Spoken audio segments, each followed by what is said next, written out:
LGBTQ perspective, and we also have philosophical views. And this is what we are on today. Today we are a bit musing philosophical. I think I always go through this when I have time of thought and reflection. Whenever I attend church or I attend a conference, I am, as I said in the other video, and we're also going to do a video about that one time, not now. Connection. When you go to conferences, churches, you listen to. Even when you watch a video, you can even attend a conference online, live stream. So we're always connecting all the time. And whenever we connect, it's we're having sex, we're having intercourse. And it's not the physical sex, it's just a spiritual sex, you know, dialogue, talking with people. You know, whomever you have time with, that is how you dialogue with people. You understand them and you talk to them. So today we are going to talk about a very interesting topic that has been ringing in my head. I'm so much on language, I don't know why, but that's part of life. Sometimes there are seasons, mental seasons, and sometimes you're thinking about language. Another day you're thinking about politics. Another day you think about economics. Another day you think about sexuality. Another day you're thinking about sports. Another day you think about entertainment. I mean, there's so many things to think about in this world. So many. And so for me, sometimes I think of language. And I think I'm in the language mood. As you've seen, most of the videos I've done are in this period. And today I was thinking about nationality and nationalism and statism. And I've got to think, I think nationality is a very complex issue in places like Africa and and Asia, unlike the West, because I was why I was thinking about that was like some people belong are what is a nationality? It means you're a member of when you are a nationality of a certain nation, it means you are a member of that nation. But what is a nation? Is the nation same as a state? I think not. I think a nation is a collection of people defined by very many features, such as you can by boundary, by language, by blood, by genetics, and by relation. And a state, in my view, is also a collection of people or a government that is in charge of people. And why I was thinking about this, like in African context, you can find Africans are found in very many countries. There's a nation they belong to. Then the problem is also with nationalism, it rhymes with tribalism because a tribe is a small nation. And even it's a very, these days people don't like being called, I mean, a tribe. It sounds so primitive to some people. But to me, a tribe is okay. I don't mind being called a tribe. Remember, Europe had tribes. Germany had over 100 tribes. Yes, they were very tribal people. And as the years went on, the tribes collapsed. So, is it that in the future, places like Africa that still use the word tribes will no longer have them? I have a feeling that's what it means. But some of these tribes in Africa have existed as long as those German tribes, and they still exist, like the Baganda, the Ganda tribe has been in the world for thousands of years. So are the Dinka. So are the Shon parents of the world. So mm, those tribes have lived for long. So should they be called tribes or should they be called nations? Because they are also called nations. Because what is a nation? As I've told you, it has the features. If you have a common language, a common ancestor, a common culture, a common way of life, that is a nation. And so when you come to Africa, many nations are a conglomeration of nations. There are many nations within an African nation. I was so impressed by what Mo Ibrahim said, the great icon, African icon. And he said he's against what people used to say. In the past, we used to always say Africa is a country. And I also used to support that because I am a supporter of United States of Africa. I believe Africa would be very prosperous if it is ruled as one country. And we just what happens in America. America is a country of 50 states. So in short, if America is not a country, you can call America a continent. And I was also thinking about America right now that you know the union can collapse. They can decide California can decide not to be part of America. Yes.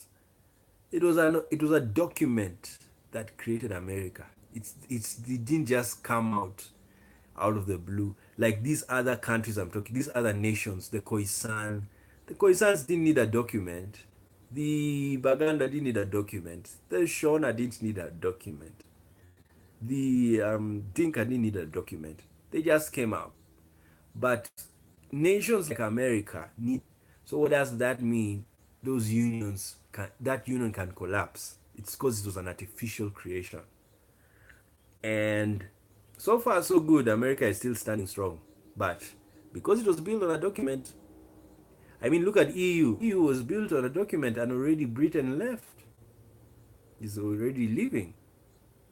Yeah, because and living is easy. It's also documented that you can leave the union, meaning you're really not united. But these old tribes and these ethnic nations, they are so united because they don't have documentation to unite them. Even the UN should think about that. Are we a reunited world? Really? Because if we are a united world, we need united laws, the same laws working everywhere. Why? We are a united world. But if you are saying we're a united world and some countries are having very nasty laws and we still say we're United Nations, it's so ironic. I don't know. Think about it. So anyway, I was now saying, okay, that's nationality. Then what is statism? Now, in my view, if you are a statist, it is when you have an identity number in that country. When you have an identity card, you are mostly not necessarily a national, but you are in statism, member of that country by state. But nationality means many things. It can mean the ethnic group you belong to, it can mean the linguistic group you belong to, it can mean the country, geographical place you belong to. So, being a nationalist, because that is now why I was thinking about it, was the who is a nationalist? Like you have the white nationalists, and you'd think to yourself, what is being a white nationalist? It means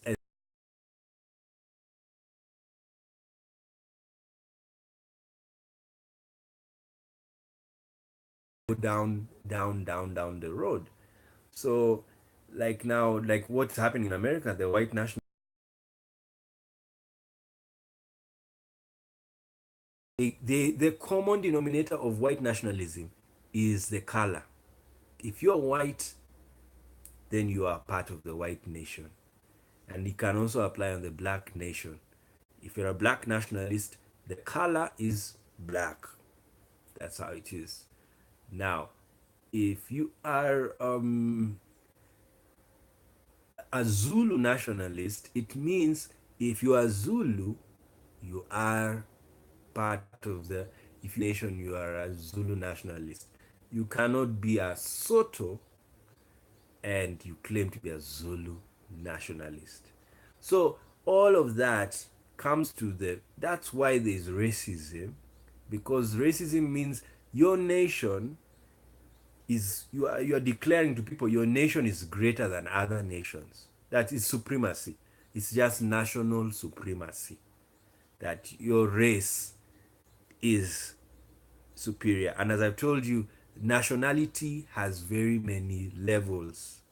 It's not the same as being in the state, like you're in a country and you are a citizen, either by registration, birth, or naturalization or marriage. That is how you become a member of the state, or you're in the state when you are a citizen through those systems.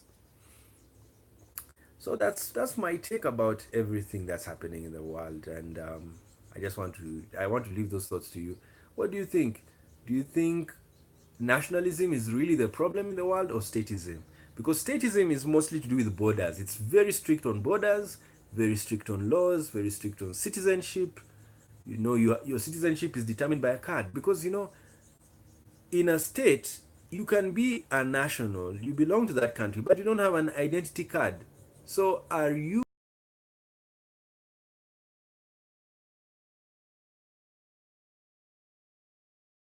documents to prove who you are? You are basically stateless in your country. Bring about is a debate and be documented. You know, should we be documented? That's an interesting question. I support documentation because documentation helps in planning, in government planning. But if you live in a country or where people don't like government, and they don't, you know, this thing of big government, small government, they want small government. Those are people, 80% of them don't have documents and don't look for them. And they are going on with life. Life is doing fine. Yes, but I believe in documenting people because money is documented. It's a document. So the government has to plan using records, because printing money, you don't just print money and you don't know how many people you're dealing with economically. And you'll find economies that don't have accurate data, and they don't know where things, what's happening. Money is just going anyhow. They don't even know. They don't even, the data is scanty. It's just, it's weird. You need to have a very good data collection system as a country, and that one of the reasons that calls for documentation of everybody. And after documentation, you now have, you can now plan very well. And even now, I'm in another level of detailed knowledge economies, not just knowledge economy, detailed, whereby you know the exact number of people who are not working, and then you solve that problem. The exact number of people who have been affected by something, and you solve it, because everything we're doing is with numbers. And if we are not taking care of the numbers we have, we'll have disorganization. So that's just my take. I believe nationalism is diverse because many nations